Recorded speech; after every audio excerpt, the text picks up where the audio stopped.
Pulau Jawa adalah pulau terpadat di Indonesia bahkan dunia.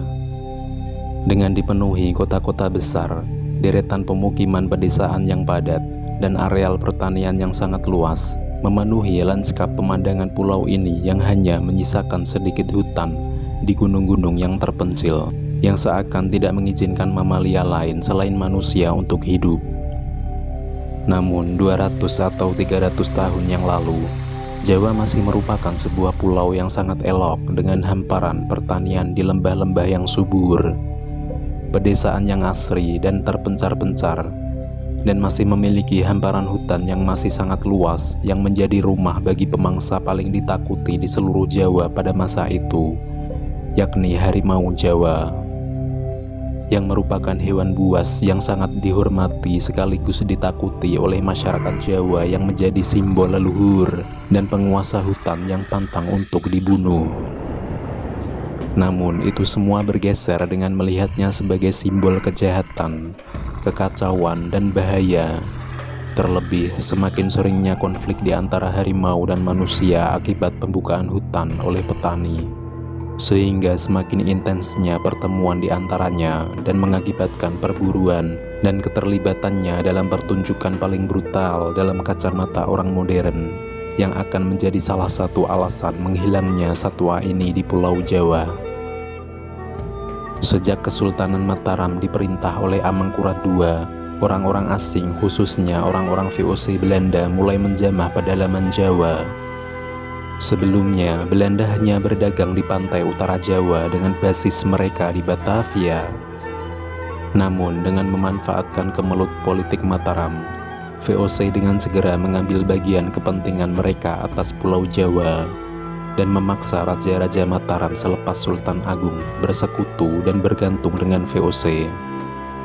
Pada saat itulah, para petinggi VOC sering mengunjungi ibu kota Mataram, yang saat itu sudah berpindah ke Kartasura, dan laporan-laporan tentang pertunjukan yang melibatkan harimau Jawa pun terkuak ketika masyarakat Jawa terlihat sadis di mata orang-orang Barat. Pertunjukan ini diketahui bernama Rampokan Macan atau Rampokan Sima, yang berasal dari kata rampok yang berarti merebut atau mengeroyok, dan macan atau sima yang merupakan sebutan orang Jawa untuk harimau, yang juga berarti berebut atau membunuh macan secara beramai-ramai yang biasanya dilakukan di alun-alun kota. Referensi yang paling awal tentang pertunjukan ini diketahui dari catatan seorang Belanda yang bernama Rijklof van Guns yang beberapa kali mengunjungi ibu kota Mataram pada pertengahan abad ke-17. Ia mengisahkan Amangkurat I sering mengadakan pertarungan antara harimau dengan banteng atau antara dua ekor banteng di tengah alun-alun. Ia sangat terkesan dengan pertarungan itu, yang menurutnya sangat seru namun kejam. Referensi yang lain terdapat di dalam buku Old and New Ost Indian karya Francois Valentin, yang memaparkan bahwa pada tahun 1700, Raja meminta para pangeran dan para pejabatnya turut membiayai pagelaran besar-besaran adu macan untuk menghibur rakyat. Raja yang dimaksud tidak lain adalah Amangkurat II yang merupakan penerus Amangkurat I yang sudah berpindah ibu kota ke Kartasura. Pagelaran ini biasanya digelar para Sultan Mataram untuk menyambut tamu-tamu dari Eropa, khususnya orang-orang Belanda, dengan melihatnya di sebuah panggung kayu tinggi yang sudah disediakan. Pertunjukan ini diselenggarakan di tengah alun-alun kerajaan dan dibagi menjadi dua bagian. Pertama adalah pertarungan antara kerbau atau banteng melawan macan yang disebut juga Sima Maesa. Dan yang kedua adalah membunuh macan secara beramai-ramai dengan tombak panjang yang disebut Rampokan Macan. Dan dari sinilah nama pertunjukan ini dikenal. Menurut Sir Thomas Stamford Raffles dalam bukunya History of Java, pertunjukan yang paling disenangi orang Jawa adalah pertarungan antara kerbau dan macan. Kandang dari bambu atau kayu didirikan dan ujung-ujungnya dipancangkan ke tanah. Biasanya kerbau lebih dahulu dimasukkan, kemudian macan dimasukkan lewat pintu khusus yang telah disediakan. Dalam pertarungan ini, kerbau dirangsang dengan menggunakan air mendidih atau dengan tanaman jelatang supaya memicu kemarahannya. Macan biasanya menerkam kerbau pada kali pertama, namun biasanya menghindari pertarungan hingga dihalau dengan tongkat dan dibangkitkan dengan jerami yang terbakar. Kemudian macan bergerak mengelilingi kandang dan menyerang kerbau di bagian leher, kepala, atau kaki. Kerbau kadang terluka dengan sangat parah dan jarang bisa bertahan untuk bertarung dalam beberapa hari. Dalam pandangan orang Jawa, kerbau disamakan dengan sifat orang Jawa yang disimbolkan sebagai pendiam, kalem, dan kuat, namun akan berubah garang ketika disakiti. Sebaliknya, menyimbolkan macan seperti orang Belanda atau Eropa yang mempunyai sifat jahat, tamak, dan berbahaya, namun sebenarnya licik dan penakut yang pantas disingkirkan. Masih menurut Raffles, macan-macan yang masih bertahan dalam pertarungan awal pada akhirnya akan dibunuh secara beramai-ramai di alun-alun.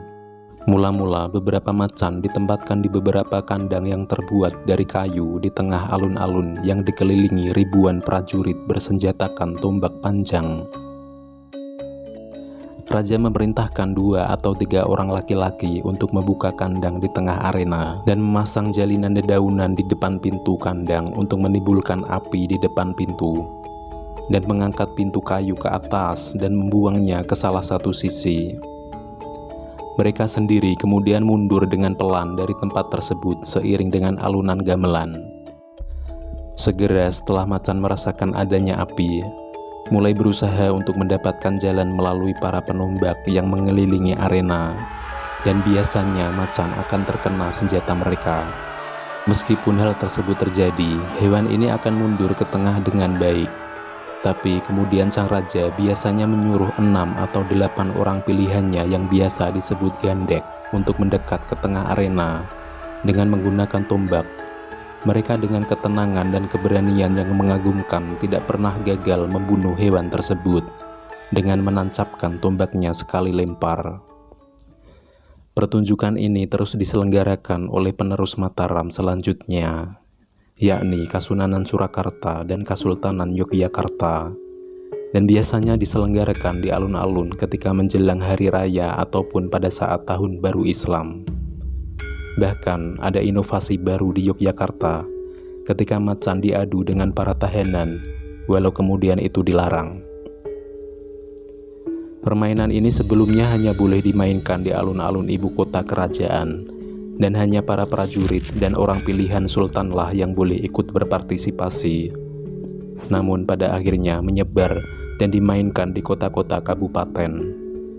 Itu semua tak lepas dari campur tangan orang-orang Belanda yang mengakibatkan nilai-nilai dan aturan-aturan keraton Jawa memudar seiring waktu. Dan setiap orang dari latar belakang boleh ikut berpartisipasi. Pada pertengahan abad ke-19, pertunjukan ini kehilangan gregetnya dan menurun di keraton-keraton Jawa Tengah dan mulai bergeser ke kabupaten-kabupaten di sebelah timur seperti Blitar dan Kediri, yang masih banyak ditemukan macan dengan jumlah besar di kawasan hutan-hutan di sekitarnya. Namun sebagian besar sudah kehilangan makna simbolis aslinya dan hanya menjadi pertunjukan dan perayaan menjelang hari-hari besar keagamaan saja. Pada masa ini, biasanya pertunjukan menghilangkan bagian pertamanya dan hanya berfokus pada rampokan macan, yakni membantai harimau atau macan oleh barisan ribuan orang yang bersenjatakan tombak panjang dan menjadikan pertunjukan ini menjadi lebih brutal. Pertunjukan ini sangat menarik antusiasme masyarakat Jawa pada masa itu. Ribuan orang berbondong-bondong mendatangi alun-alun tempat pertunjukan digelar. Seakan-akan seperti pertunjukan gladiator ala Romawi, sorak-sorai penonton membahana mengantar sang penguasa hutan menjemput ajal di ujung tombak para perampok. Bukan hanya harimau atau macan loreng yang digunakan untuk pertunjukan, macan tutul dan macan kumbang pun umum diikut sertakan. Ironisnya, pembantaian satwa ini seperti mendapat restu dari penguasa kolonial. Walaupun disimbolkan oleh masyarakat Jawa seperti harimau, orang-orang Belanda tidak ambil pusing karena ia juga membenci harimau yang sering menyerang perkebunan-perkebunan besar miliknya. Perburuan harimau sebetulnya juga dipromosikan oleh orang-orang Belanda sendiri. Bahkan di antara tahun 1830 sampai 1860, setiap tahun rata-rata 1250 ekor harimau mati dibunuh. Dan di tahun 1900 sejumlah 400 harimau mati terbunuh. Pada tahun-tahun itulah pertunjukan rampokan macan mencapai masa kejayaannya dan menjadi salah satu sebab menurunnya populasi satwa ini ke ambang kepunahan. Pada tahun 1905, akibat menurunnya populasi harimau Jawa dan kesadaran akan kelestariannya, pemerintahan kolonial akhirnya melarang pertunjukan tersebut, walau itu sudah sangat terlambat. Ditambah makin menyusutnya hutan-hutan di Jawa dan bertambahnya populasi penduduk, membuat satwa penguasa hutan ini menghilang dari Pulau Jawa untuk selamanya.